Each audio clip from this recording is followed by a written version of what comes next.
kita akan menjelaskan sunan-sunan yang menyebarkan agama Islam di Demak. Sebelumnya, perkenalan dulu. Halo, saya Abel, absen 3. Hai, saya Naila, absen 22. Halo, saya Kinas, absen 25. Hai, saya Adeline, absen 29. Mari kita mulai. Kalian tahu nggak sih Sunan Ampel itu siapa? Terus emang benar dia punya istri 4? Hah, masa sih, Nel? Nggak tahu. Apakah benar guys? Bel, tadi gimana yang lanjutan Sunan Ampel? Aku kepo.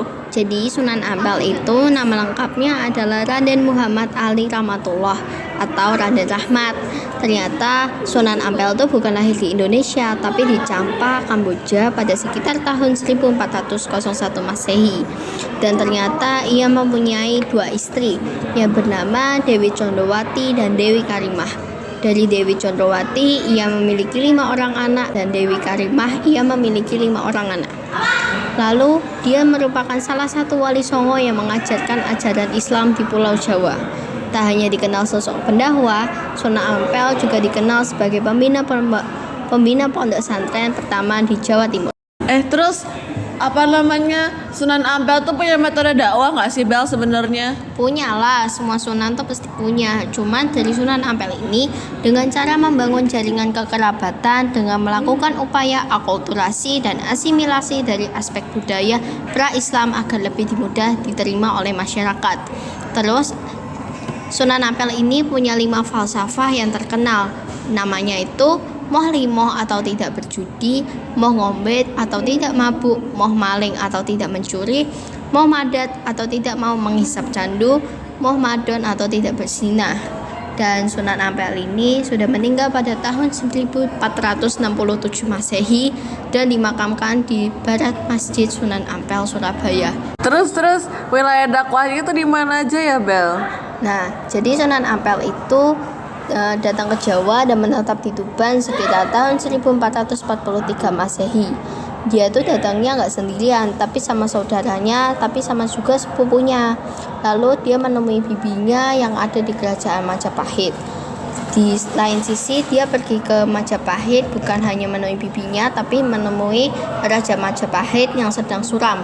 Karena para bangsawan kerajaannya yang di sana itu lalai dalam mengerjakan tugasnya dan tenggelam dalam hidup foya-foya dan bermewah-mewahan. Lalu di sana Sunan Ampel mendirikan sebuah masjid dan sebuah pondok pesantren. Setelah itu dia berdakwah ke pelosok negeri hingga Madura sampai Bima. Jadi jelas gak Ray penjelasannya?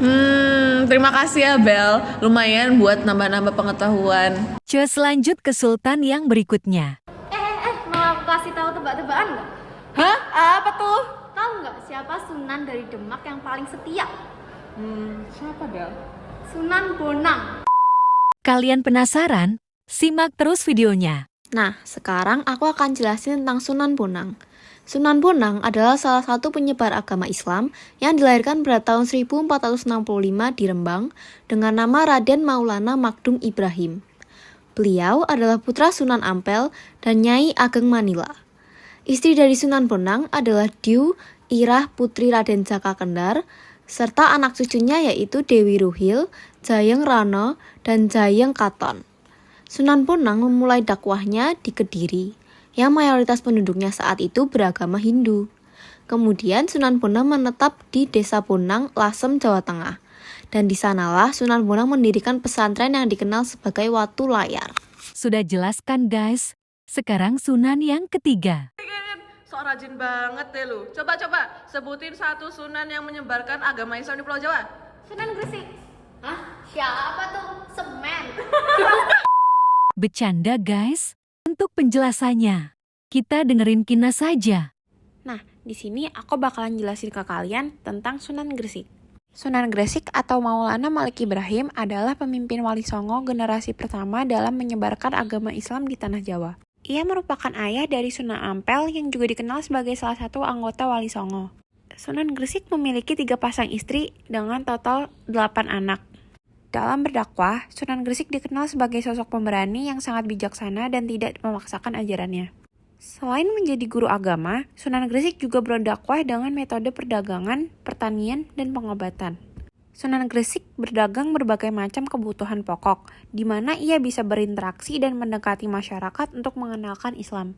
Selama berdakwah, Sunan Gresik tidak hanya membimbing masyarakat untuk mengenal dan mendalami agama Islam, tetapi juga memberi pengarahan agar tingkat kehidupan penduduk menjadi lebih baik. Sunan Gresik wafat pada 1419 setelah selesai membangun dan menata pondok sebagai tempat belajar agama Islam. Jadi bukan semen ya guys. Kita gaskan lanjut ke penjelasan Kak Naila.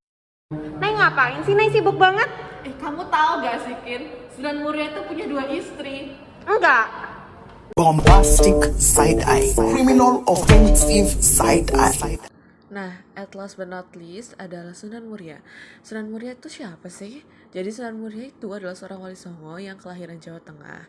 Nah, dia juga salah satu wali songo termuda di antara para wali-wali lainnya.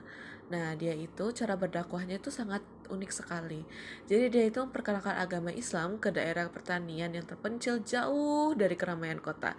Jadi dia itu berdakwah ke daerah-daerah yang terpelosok. Nah, Sunan Muria juga merupakan putra dari Sunan Kalijaga dari pernikahannya dengan Dewi Saroh yang merupakan putri dari Syekh Maulana Ishaq. Namun, ada pula yang mengatakan bahwa Sunan Muria adalah putra Sunan Ngundung dari istrinya yang bernama Dewi Syarifah. Pada sebuah catatan, Sunan Muria disebut menikah dengan Dewi Roro Noyorono, putri dari Ki Ageng Ngerang. Sunan Muria lebih senang tinggal di daerah terpencil memang. Senang bergaul dengan rakyat jelata, mencoba berbaur dengan masyarakat. Nah, metode ini membuat dakwahnya tuh semakin mudah diterima dengan masyarakat. Udah jelas kan teman-teman? Semoga kalian bisa mengerti apa yang sudah dijelaskan tadi. Sekian, terima kasih.